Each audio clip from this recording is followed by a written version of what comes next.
Cheers, everybody. We are back for another edition of Bourbon on a Budget. It's review time, and we are reviewing the greatest bottle of all time. Ever. Not the greatest juice, but I'm going to stick my neck out there and say the greatest bottle of all time. Blanton's with a Z. That's not accurate. Not accurate at all. That's how they say it in the group song. Blanton's. Blanton Single Barrel Bourbon.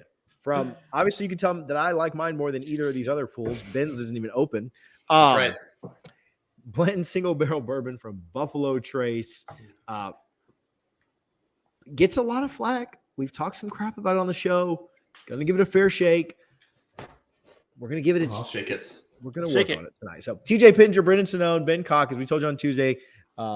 This is what we're reviewing, and hopefully you guys enjoy it. Brendan, can you tell us a little bit about Blanton's? Blanton's. The haters will call it Blandtons. Get it? I get it. But it is a highly polarizing bourbon. We'll get into that. So, Blanton's is a straight bourbon. It's from Buffalo Trace. There is no age statement on it. It is proofed at 93, so not too crazy for a single barrel. The mash bill is undisclosed, but it is Buffalo Trace's high rye mash bill, which is about 12 to 15% rye. And the MSRP is $65. Is anyone having some background noise right now? Sounds like a washer machine. That's definitely my dishwasher. You want me to go turn it off? Or just fight through it? I hear. Wait, it stopped. It stopped. Yeah, it was the one spin. So hopefully, so it's fine now. Keep going. We're gonna power through. It's a very professional video that we're. I hate to edit. I hate to do anything. No, keep it in. You keep it in. Keep it in. Keep it in. I lean into awkwardness. But so this is named after Colonel Albert B. Blanton. He was the president of the George T. Stagg Bourbon Distillery, which was previously Buffalo Trace. No. That was what it was called before Buffalo Trace. We got it. We're good here. Elmer T. Lee, you may know his bourbon as well, worked under Colonel Blanton as the master distiller. And before he retired in the 80s, he decided to put out his final product. It was the first widely released single barrel bourbon. And so that's Blanton's. Obviously, the bottle, guys, is pretty cool. Are you familiar with the horse tops and what the deal is with spelling out Blanton's? Do we want to explain that?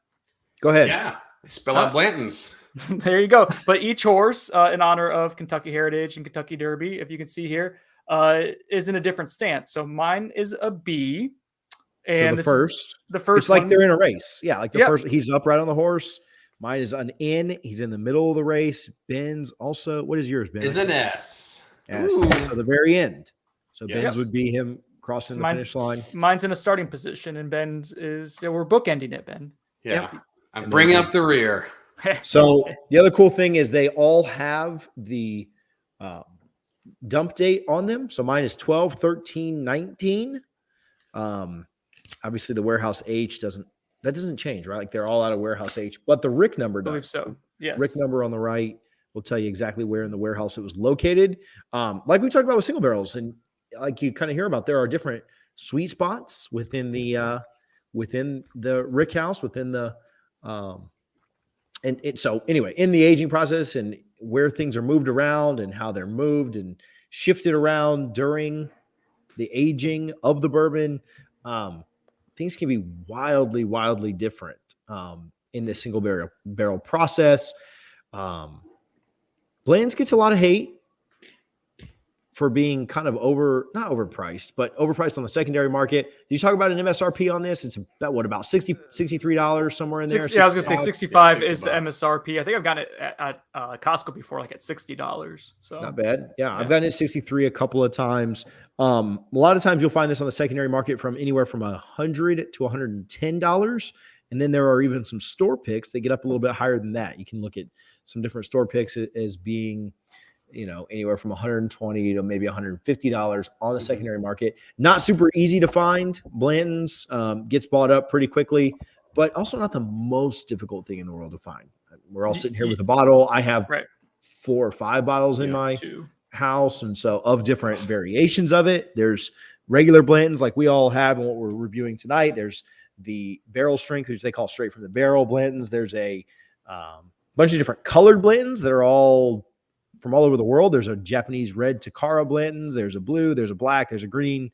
Stuff from kind of all over. The bottle is colored, right? Not the bourbon. It's not. The label is color. Like the bottle itself is still clear, but yeah, you took my smartassery and you countered it with more smartassery. Sorry, had to correct you. There's also Blanton's Gold, so pretty cool. The cool thing about the dates, Ben and I both have this. I have not this one, but I have my son's birth date, which was 6/16/20. And I have my daughter's due date, which was 8/27/18. Hers is a Blanton's Gold, and his is a Blanton's Red. So two pretty hard to find bourbons. Bryant's is literally from Japan, and so I don't feel too bad for him. But those are kind of cool to have. Their birthday, her birthday was a Saturday, so there is no dump date on hers. But her due date was the very next Monday, and so also the first time they dumped when she was alive. So pretty cool to be able to search those things out. Ben, I believe, has a 3-1, right? Or something. Cool. Yeah. I got 3/1/21. Just because mine was on a Sunday, or Owen's was on a Sunday. So kind of cool when you can find some of those bottles that have dates that are special to you. So anyway, all right. We talked about blends enough. Let's get into reviewing it. Have you guys been nosing this thing? We always say the nose is the best part of a lot of bourbons, and we kind of use that as a dig. Like, I'm going to give it a high nose score because this is not a dig. This nose is really pleasant. Okay. Yeah. Like this is not just like it's bland, best parts of the nose. No. This nose is very above average. Talk about it, Brendan. It is very above average. And the score, I believe, will reflect that for all three of us. We've all commented at different times, either before recording or now while recording, that we like the nose. Ben threw out apple right away, which was one of the very first notes I got, was a crisp red apple for sure. Kind of a common thread in Buffalo Trace products, as TJ has dubbed it before. Buffalo Trace itself is like apple pie in a glass. And this, even though it has a different proof and a different mash bill than Buffalo Trace, it has a lot of the same kind of core nose values, or whatever you want to say. It's got like a lot of vanilla and caramel, almost like vanilla pound cake. So traditional bourbon in that sense, but the crisp red apple, cinnamon, a little bit of orange, like a little bit of citrus spice as well. To me, it's a really nice nose. Ben, did I steal your apple take? My bad. No. I mean, the apple's so profound. Thank you. The apple's so profound. You got to talk about it all the time, right? I get all warm characteristics here. So apple, lemon, orange, all the brighter fruits, and not so much like plum or apricot or cherry or caramel. All those notes are a little bit on the secondary. Primary characteristics are very, very bright, fruity, and I think that's why it's really appealing to so many people. So I do definitely get the vanilla and the caramel, but like you guys are interpreting, and it's just all how your mind kind of thinks. And I can see where it's the same idea, but instead of getting like a bright red apple and then a citrusy tartness, like I'm just getting a green apple, right? Like I'm just combining those two instead of getting part sweet and then part sour, I guess, from the lemon or the orange. I'm just getting a green apple, which even more so makes me feel like this is warm apple pie, because you put Granny Smith apples there with the caramel and the vanilla and the cream. It is literally apple pie in a glass. Like it's so much more than that. Going back to the well. Going back to it, but it's better. It's stronger. It's more pungent. It's a better nose to me than the Buffalo Trace one. Oh, we yeah. That a good score. But yeah, this is really good. So maybe since they are single barrels, maybe mine was the green apple and yours was red apples mixed with lemons. That's it. It could be. You know, some people's palates aren't, precise enough to differentiate between red apple and lemon versus just, muddling it all together. But I will say my wife really, really screwed me over before we started recording this. She took essential oil and put it on my hand. On my hand. I was worried where that was going. So I keep getting the whiffs. I was excited. Like Frankenstein. It's like Frankenstein. So was Brendan, clearly. Yeah. All right. Taste. Have we swallowed any of this? Have we put any of this in our mouth yet?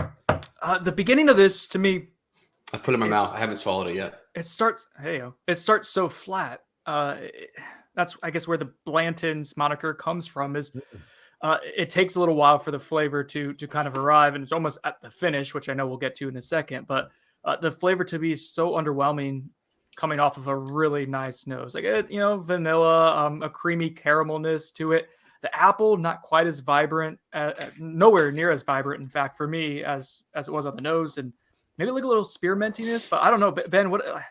I'm struggling to get much more out of it than those 3 or 4 tasting notes. Yeah, I don't disagree too much with that perspective. I do think that the finish is probably a little stronger than the taste, but I think that also goes back to the fact that people really enjoy this bourbon because it's supposed to be, quote, smooth.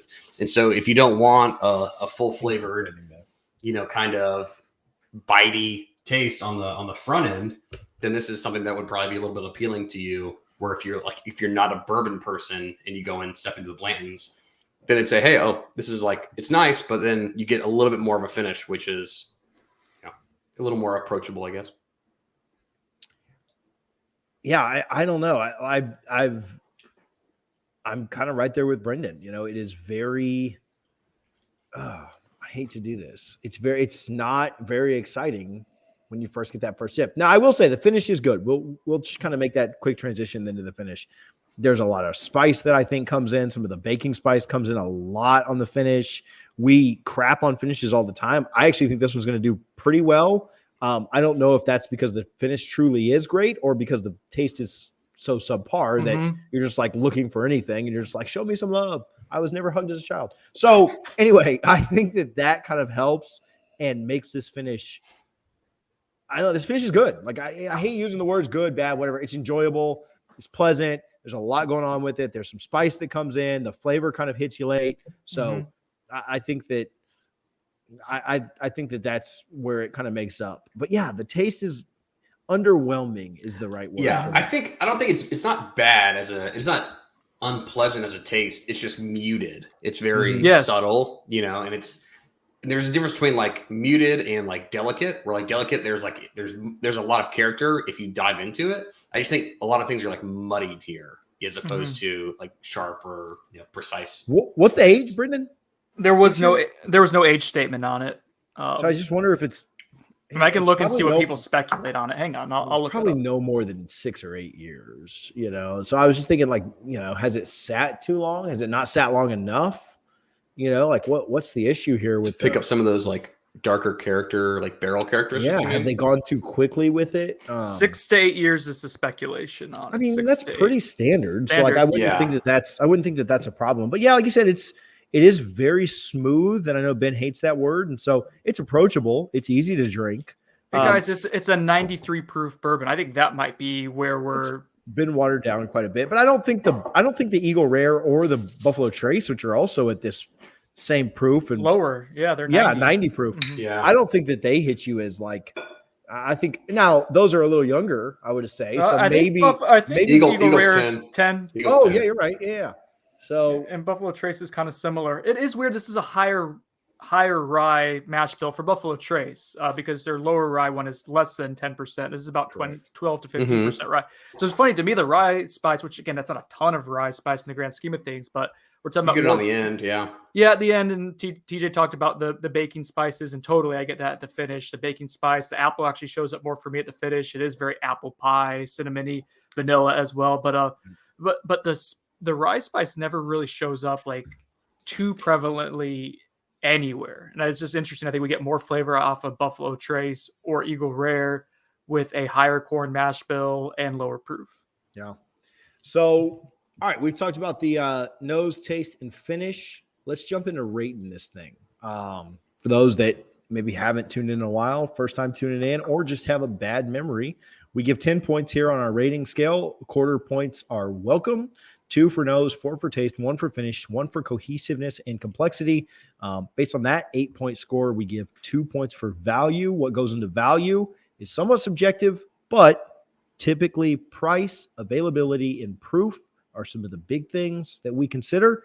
We come up with a score out of 10. As you can see over Brendan's left shoulder, I believe this thing mirrors, so it's hard to remember. You can see the bourbon big board. We've got big board. A few things up there. Oh, sorry, excuse my knee. Yeah, I didn't think that was your knee.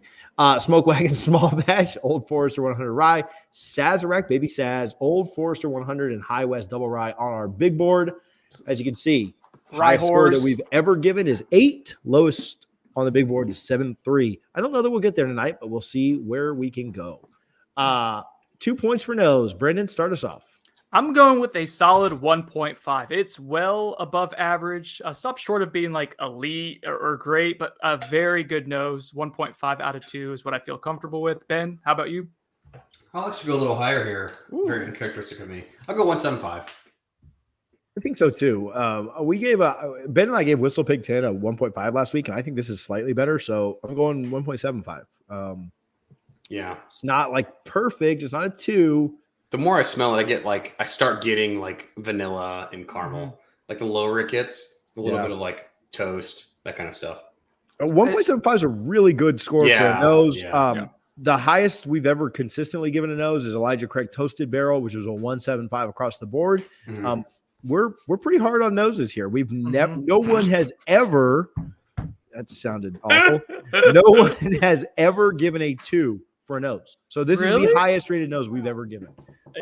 Next to Toasted. And I was honestly, if I was going, it was between 1.5 1.75. So if I was going to round up it, but I decided 1.5. Yeah. Sorry, Plans. Like your Magic shirt and that team, you're consistently disappointing. Taste is 4 points. Ben, you can start us off here. Above average, but not stellar. 2.75. Whoa! I'm shocked that you gave it that. That's a high score for Ben. Yeah. Out of 4? Yeah, I mean it's not a 3, but yeah. Brendan. Oh man, I went with the 2. I thought this was just the pure taste part of it was extremely average. It was fine. There was nothing offensive about it. It was enjoyable. But I thought it was kind of mediocre. I went with the 2.25. I gave it just a slightly above average for the Ben hates this smoothness that it has. It is approachable. It is easy to drink. But yeah, I think it's not unpleasant. Like when we gave the Will It Pot Still a bad taste score, it was because it didn't taste good. This doesn't taste bad. It just not a lot there. 2.25 for me. So just barely above average. Finish. I'll let Ben start this one off too. Yeah. Finish is out of 1 point, right? That's when you do that. And so to me, yeah, I mean, 0.75. This isn't a bad bottle, guys. I'm gonna kill it on value, but this ain't a bad bottle. 0.75. Brendan? I was going to go I was between 0.75 and 1, but I feel like I've been harsh on it and rounded down in my previous 2 categories. So I will round up to this. This is a great finish, pretty damn close to perfect. It's very, very nice, pleasant, keeps you wanting to keep drinking more. So I'm going to give it a 1. 1 on the finish. We lost TJ. Goodbye, TJ. That seems less than ideal for our host to go away, especially right when he was supposed to give his. TJ's going to give this a 0.5. I can feel it. You can feel it. Let's predict TJ's final. So he's going to do. I'm back. Oh, damn it. Okay. We're going to predict your score. Okay. I don't want you to be there. Okay. I went to click over to the next tab and I accidentally hit the X. And when you hit the X, there's no are you sure you want to leave this browser? You just leave. So this is definitely our amateur hour episode. We have not been sharp today, but that's, you know what? Hey, can't bring an A game all the time, guys. We haven't been sharp, but the finish has been. So I give it a full 1 point for everything that Brendan said. And Whoa! I thought the finish was great. The rye spice comes back. Ben predicted a 0.5 for you on the finish, so he was way off. No, this was a good finish. There you go. I was wrong. I couldn't be lower than Ben on 2 different scores, and I don't think that's ever happened. No, never. Cohesiveness and complexity, you get a full point here to award however you'd like. I'll go first on this one. I'd say it is cohesive. It's not super complex, but it is slightly complex with the rye that comes in. So I'll go 0.75 here. Brendan? I will. Yeah, Ben, you watch your mouth. It's my turn to shine. I'm going to go 0.75 as well. It is super cohesive all the way throughout. The reason why it gets a little bit of a bump of complexity without having a ton of flavor notes for me is how many bourbons do you know that have a great nose, a great finish, and a very average middle grouping there? It's very unique in that aspect. So I guess I'll give it something for complexity there. It's different the way it unfolds for sure. Ben, your turn now. 0.75. Hey, all across the board. Man, this is getting hype beast right now. We are on the Blanton's train. I didn't think we'd be this high going into the value score, but Ben has this at a 6. I have this at a 5.75, and Brendan's the caboose, 5.25 for the man in Tallahassee. Okay, so value, we said this is a $65 bottle. If you can find it, if you can't, it's roughly 100 at a lot of stores and or on the secondary market. So Ben, how much did you pay? I paid $130 for my first one, maybe $120. I paid $100 for mine. Yeah. The one the bins that he has, that was not 100, was it? Yeah. That store that we shop at that does those bourbon releases, that was $100. The one with. Don't you have another one that I got you at retail though? 65, 63.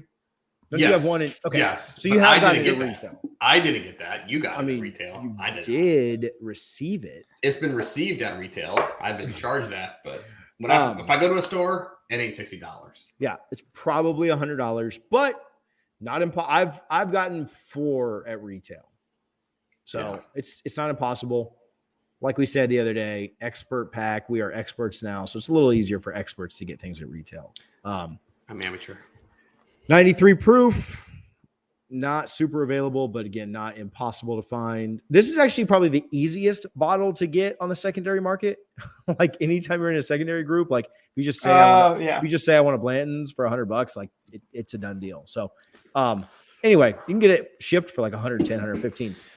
You get 2 points for value. Brendan, start us off. So the juice in this is, we were higher on it than I thought we were going to be. It's above average and safely above average for all of us. If 4 out of 8 is average, good category. Yeah, 4 out of 8 would be average for us, just based on nothing other, everything outside of value. So for this to all be 5s and above, and for Ben to be at a 6, which is shocking to me. It speaks that, hey, this is decent quality in here. Now, the issue is, one, availability for this, right? That is a problem. You can find it if you look for it, but it's not going to be easy. It's not readily available on the shelves, which is going to ding you some. The secondary just gets so jacked up. But I don't want to kill it on value, because it is a really cool bottle that you guys talked about. There is the collector's edition of the horses, and trying to spell out Blantons, and people like to collect that. So credit to Buffalo Trace, or at the time, was it George T. Stagg Distillery, for really doing a nice job with marketing on this. This is one of the best marketed bourbons, but that's all part of what you're paying for, right? Is you're paying for not just the juice inside, but also the story with it, the bottle, the memories, whatever associations you want to have. So long way of me saying I'm going to give it a 1 out of 2 for value. It is an average value if you can find it for less than 100. Ben, value, you get 2 points. Oh man, I think Brendan's way too high here. I have a really major issues with things that go on the secondary for at least $100 that are less than 100 proof. So if I'm paying $1 a proof, then I need 100 proof for $100. I don't know that's how your math works. I'm just saying, that's just part of it. I don't know. I struggle with proof on this one. Availability is non-existent for me. I've yet to walk into a store and see it at MSRP. That just doesn't happen to me. Unless you're in these I don't know how to get them at MSRP. Does it exist? It happened to me at Costco once, and I've also walked in and accidentally seen it on a back shelf at a Winn-Dixie, and I asked them about it, and they were trying to not sell it to me because they said they had someone waiting on it. I'm like, well, are they here to buy it? And they're like, no. I'm like, I would like to buy it, and I got it for $75. So, Okay, so still over MSRP. Well, yeah. But, even at Winn-Dixie. And so it's one of those things. I'm going to beat it up here because it's the most sought after bourbon, but it shouldn't be, but it is. So I'm going 0.5 on value. Oh, it's not way too different. That's not the worst. It's half of what you did. I'm sorry, all of us can have the math calculation of $1 per proof. Well, so yeah, I do wish it was a little higher proof. I think the things, first of all, we all just agreed it's an above average juice for $60. Mm-hmm. If this was $60 and readily available, Brandon, what would your value have been? Probably, at least 1.5 safely. Ben, same thing, I assume, somewhere around there. I'd probably go 1. There's a lot of good stuff. Yeah, that's true. So how many things reviewed been $60? Not a lot. Yeah, Smoke Wagon. The other was the only thing that we've reviewed that been $60. Everything else is $35. The other part of that, though, is that you've never given anything that wasn't Like you've never given anything a 6 before that wasn't expensive. Right. Like going into value. So I'll just say like it was quality. The highest. Like you gave the Russell's Reserve single barrel a 6 going into value, and then you gave that a value of 1.5. Yeah, and they're similar. $55. So like for $5 more, and what's the proof on that? Oh, that was probably he stuck up on the proof, but it's also availability. We're factoring. That's what I'm saying. Like if you were able to find this anywhere and everywhere, but you can't. But like that's my thought. My thought is like how you're thinking of it is what would the value be if you could get this anytime everywhere is my question, not what score you're giving it now. This is such a good sports debate. We're arguing over hypotheticals. I love it. Yeah. If Dillingham wasn't so honest. So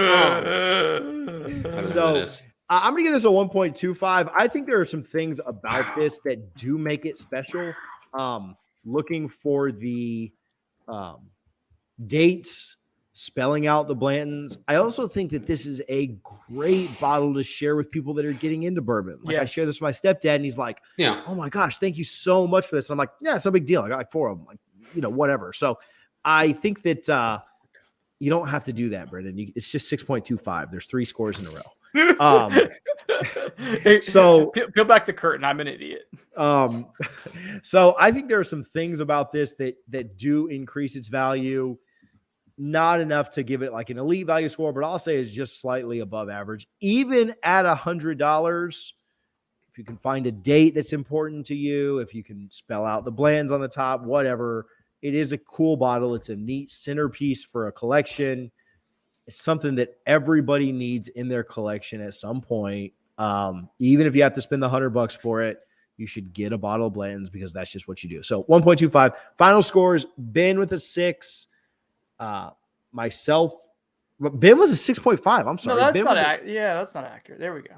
Ben with a 6.5. He's crapping on value, but he gave it the highest score of all 3 of us. Ben with a 6.5.